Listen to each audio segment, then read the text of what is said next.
मैं हूँ आपकी प्यारी प्यारी चक से न्यारी चेंसी मैम। तो आप सोच रहे होंगे मैम ये क्या लेकर आए, आज मैं नहीं पढ़ाने वाली, मैं गिव अप कर रही हूँ, बस बहुत हो गया। क्योंकि आप लोग अच्छा रिव्यू देते नहीं हो, कुछ करते नहीं हो, तो बताओ कैसे पढ़ाऊं। पढ़ाना लिखाना तो चलता रहेगा। तो आज हम लोग करेंगे syllabus discussion, very very important topic. तो पहला हम लोगों का एक्चुअली मैं स्टार्ट कर रही हूँ ग्रेजुएशन का और जूलॉजी का। तो इसमें हम लोगों को क्या क्या कवर अप करना है और सिलेबस कैसे आएगा आप लोगों को, पहले वो समझा देती हूँ। फिर उसके बाद फिर हम लोग एक नया जर्नी फिर से स्टार्ट करेंगे। चलो शुरू करते हैं। तो पहला हम लोगों को आप लोगों को पढ़ना है सिस्टमैटिक एनिमल टेक्सोनॉमी। ठीक है, इसमें पहले मैं कंप्लीट करवाऊंगी आप लोगों को, पूरा नहीं एनिमल किंगडम, लेकिन बेसिक्स है। ठीक है, जो आप लोगों को इम्पोर्टेंट है आप लोग मुझे बताएंगे कि मैम मुझे ये चाहिए, मैं उस हिसाब से आप लोगों को कंटेंट दूंगी बेटा। उसके बाद इसमें ये आपका पूरा एनिमल किंगडम आ जाएगा। ठीक है, उसके बाद आएगा आपका characteristics and classification of different phylum of non chordates और क्वाड्रेट्स। ठीक है, up to classes with examples. ठीक है, इसमें हम लोग प्रोटोजोआ, पोरिफेरा, सिलेंड्रेटा, एनिलिडा, उसके बाद आर्थ्रोपोडा, मोलस्का, एकाइनोडर्मेटा, ये सब पढ़ेंगे। ठीक है, फिर उसके बाद हमारा नॉन क्वाड्रेट्स आएगा, फिर प्रोटोजोआ, लोकोमोशन हम लोग कर चुके हैं। ठीक है, उसके बाद reproduction, Porifera, canal system in sponges, फिर हमारा तीसरा चैप्टर भी इसी के साथ खत्म होगा। फिर प्लैटीहेल्मिंथस है, उसके बाद फिर हमारा life history, parasite of in ascariasis बहुत इंपॉर्टेंट है, जो आप लोगों के दिमाग और पेट और वहां जहां तहां कीड़ा जो पाया जाता है उसी को एस्केरेसिस कहते हैं, समझ रहे हो। उसके बाद आता है हमारा एनिलिडा पढ़ेंगे। फिर इसमें हम लोग पढ़ेंगे कोलोम्स एंड मेटामेरिस, इसका लाइफ हिस्ट्री ऑफ अर्थवॉर्म। ठीक है, ब्रेन वॉर्म नहीं।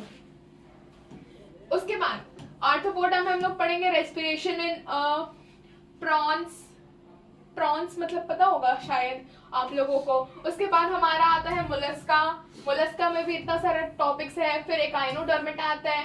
एक और सिलेबस है जो हम लोगों को कंटिन्यू करना है ऑल ओवर झारखंड को लेकर, कि लाइक कोई भी बच्चे हमसे छूटे ना।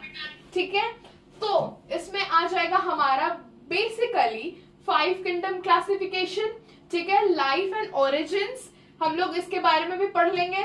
उसके बाद आएगा level of organisation, parazoa and क्या है यार जो भी है। उसके बाद फिर बॉडी सिमेट्री है, रेडियस, फिर बॉडी कैविटी, फिर origin segments, differentiation between systematics.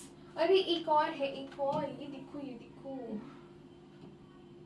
Kingdom protista भी है, इसका जनरल कैरेक्टरिस्टिक्स भी पढ़ेंगे। लोकोमोशन मैंने पढ़ा दिया, फ्लैजिला का, सीलिया का, सूडोपोडिया का, न्यूट्रिशन हम लोग कर चुके हैं थोड़ा थोड़ा। ठीक है, रिप्रोडक्शन पढ़ेंगे हम लोग, सेक्सुअल और एसेक्सुअल मेथड। उसके बाद एक और यूनिवर्सिटीज है हमारे पास, इसका भी सिलेबस कुछ सेम सा है, पोरिफेरा है। उसके बाद फिर आपका एनाइड्रिया ये है। उसके बाद फिर है सनाइटोफोरा, प्लैटीहेल्मिंथस, एस्केहेल्मिंथस, लाइफ साइकिल। फिर यूनिट 5 में हमारा बेसिकली जनरल कैरेक्टरिस्टिक्स आ जाएगा किसका, एनिलिडा का। उसके बाद फिर सेगमेंटल ऑर्गेनाइजेशन, ऑर्गन्स। उसके बाद आर्थ्रोपोडा, मोलस्का, मतलब हम लोगों को इसमें बेसिकली पूरा एनिमल किंगडम कवर करना है। तो ठीक है, हम लोग पूरा डिटेल में एनिमल किंगडम कवर करेंगे, दैट्स इट, बस इसमें इतना ही होगा। उसके बाद हम लोगों का पॉइंट ऑफ व्यू, जैसे कि आप लोगों को मार्क्स गेनिंग मिल जाए। अब अगर नीट के टॉपिक से बात करें तो भी एनिमल किंगडम बहुत ज्यादा मार्क्स गेनिंग का क्वेश्चन है, चैप्टर है।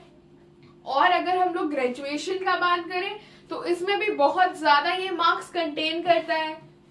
ठीक है, उसके बाद ठीक है, ये सब हो गया। इवोल्यूशनरी भी पढ़ेंगे हम लोग थोड़ा। इसी के साथ हमारा सिलेबस डिस्कशन होता है खत्म। ठीक है, तो अब हम लोग मिलते हैं एक नए से लेक्चर में, जो कि होगा एनिमल किंगडम का लेक्चर अगले हफ्ते संडे को 25 जैन नोट कर लीजिए। Bye bye.